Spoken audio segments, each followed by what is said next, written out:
This episode of Steal Your Thoughts podcast is brought to you by Casper Mattress, the mattress that I'm convinced only exists in podcast. I mean, seriously, have you ever actually met someone who owns one of these mattresses? Who cares? They give us money. If you buy a big mattress using our code, get a good night's sleep. Allegedly, by visiting Casper.com and using the promo code STEELE. That's Casper.com, promo code STEELE with an E. Well, 3 E's. You get the idea. Casper, the mattress of your dreams. Anyway, here's the show. I'm so ready. I was born ready for this. I've been waiting all my life to make this podcast. I'm glad that I have been able to fulfill it with you. We just have jumped into it. This is what they call in the business a cold open. Cold open. And here at the Steal Your Thoughts podcast with Jackson Steele and Kyle Stokes. Wow, see? We're doing this. We're doing this.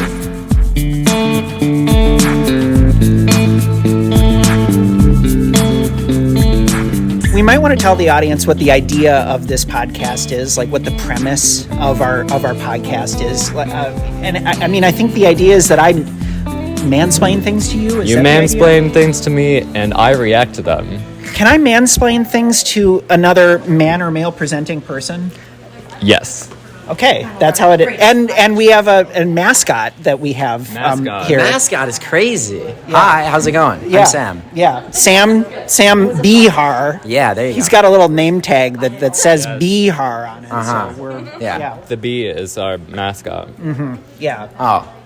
So I think before we get into it, we should, you should hype us up. Like, that's what you're here for. Yeah. Like a bee. So, what do you got?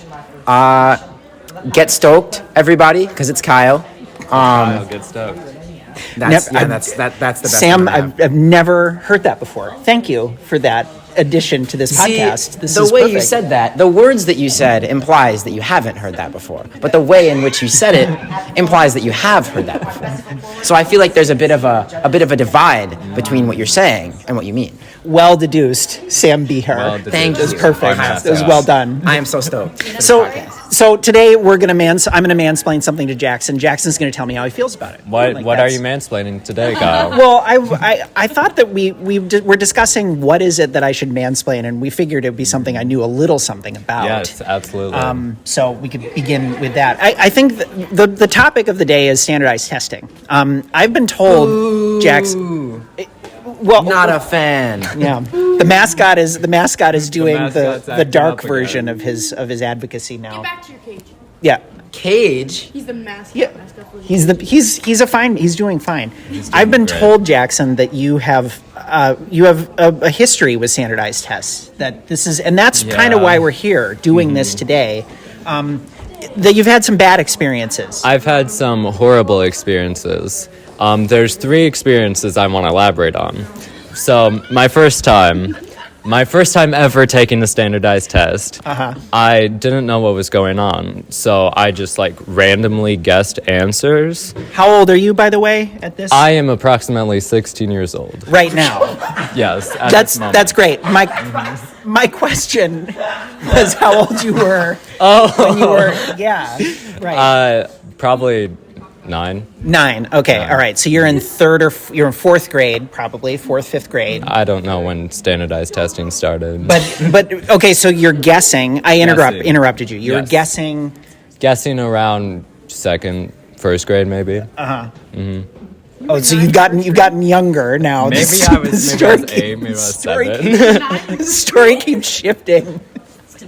I don't know how old I was, Kyle. But you remember how you felt. Yes, it was just so overwhelming. It was truly awful. Mm-hmm. Yes. However, my second standardized testing story was during COVID. Oh. We had to take a standardized test online after school one day. And during COVID, I had a horrible sleep schedule. So I fell asleep and missed my standardized test and had to reschedule it. And during the reschedule, I slept again. and did not have enough time to finish it. So I had to quickly rush through all of the answers. That's so tragic, Jackson. It very much is. I just hope our listeners take a moment to reflect on this. Okay, we're done reflecting now. Done reflecting. Would you like to join? No, she's just here to throw pot shots from the gallery. This is what happens when you get famous and you claim the microphone for yourself. And you record publicly. You claim your own power. So, Hear the fans now. yeah. This is already a hit. This is why we do the live studio audience. The standardized testing has a long history, Jackson. I don't know if you know. I don't. Elaborate. It really started all the way back in the late 1800s when I guess some old guys decided that it was important to judge every student based against some common set of expectations. Wow. I think it mainly had to do with a bunch of old white guys trying to decide how qualified you had to be to get into their really prestigious, snooty college. I think that's the long and short of the beginning of it. I mean, are you worried about taking your 16 college entrance exams? Are not that far away from your future? ACT next year. How are you feeling about doing that? I feel very scared, to be frank. Doing standardized testing and ACT prep and English and other classes, they don't give us enough time. In English, we actually have to do 35 questions in 40 minutes while reading 4 passages. That's off. That sounds crazy. Yeah, frankly, I think it's not judged on how smart you are, but how good you are at taking tests. It's almost like that's the point. Thanks, Sam. Thanks, Sam. Thanks, mascot. Or something. How old were the people at first taking the test? Meaning the test takers? Yes. I mean, so it was people who were looking to get admitted into snooty colleges on the East Coast. I mean, so we're talking probably people who aren't that different from your age right now. You know, you're trying to get into Harvard or you're trying to get into Bowdoin College or something How long fancy. is this podcast? I don't know. Because we want to talk to Jackson. Okay, well that's great. We've been Take your time. literally been planning We've this. been planning this 4 weeks. since the Lakeville Are you North kidding? tournament. Tell him, Jackson. You can't lie to me. I'm your coach. We I thought you were the mansplain. during the Lakeville North tournament while cleaning up, we're like, what if we do a podcast as a joke? Me and Kyle had like 3 conversations before that, and then we decided to do one. And here we are now. And I feel joy witnessing it. Yeah. Where were we, Kyle? Well, you were previewing where this conversation is about to go, which is that the pressures, and you were mentioning about how it's difficult to take. Maybe standardized testing only measures how good of a test taker you are. That theory comes about later in our story. That'll be we'll get to that at the end of the show. The reason why you are taking standardized tests in school right now, and in fact must pass a basic skills test in English and science, is because of a law called No Child Left Behind. Have you ever heard of that law? I have, but I don't know much about it. Do you feel left behind, or do you feel like you've been carried along and brought with the pack? You know? Yeah, How far I behind guess. do you feel, Jackson? I feel pretty ahead. Perfect. That's great. That was the whole point of the law. It was George W. Bush's fault. Well, not fault. But he made the law that basically. What time? 2001. 2001. Kind of an odd a thing year. for a Republican to do. In fact, Republicans still kind of resent him for this because he imposed a federal requirement on schools and made the federal government much more part of education. And he said, in order to get funding through the federal government, schools had to agree to give tests to every kid in English and math and science at various different ages. Wow. So Has any president challenged this? I mean, it has been subsequently altered, but the main parts of the law, there were things in that law about how schools were measured. A lot of those things changed, but the testing requirements stayed the same. So that's why from 3rd grade all the way through high school, you have had to take a standardized test every year, and why you have known nothing different, but why my generation kind of knew something different because I was in school when the law first took effect.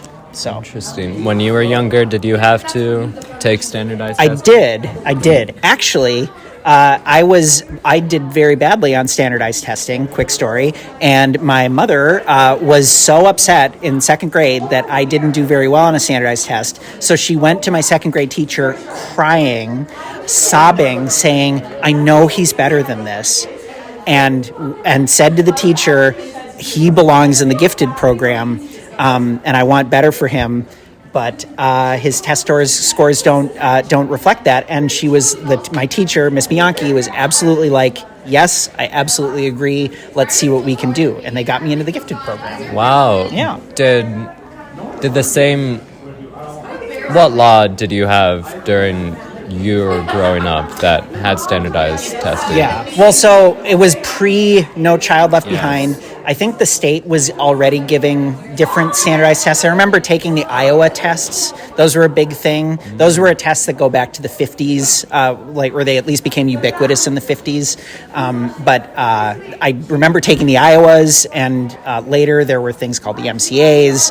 And I mean, there have been different versions of the tests. The thing that the requirement to take them and then like actually tying them to kids can't graduate unless they pass them. That came while I was in high school, actually. So that was 2004, 5, 6, something like that. So Yeah, for us, it's MCAs and MAP testing. yeah, And we have to do it, growing up, we had to do it one in the fall and one in the spring. And that was treacherous. I mean, the thing for me is like I felt like I was good at playing the game of taking the test, and that's sort of your point. Is like all it is like, can you guess? And Yeah, it's a game. It's not an assessment. It's not even. It doesn't matter. To me, it doesn't even measure your intelligence. Like I said, it's just how well can you take tests. Yeah. And for me, I never did good at the map testing, but I always passed classes with honors. So Yeah. I think it's a telling story. You seem pretty smart to me. Thank you. Except for the part where I had to tie your tie this morning.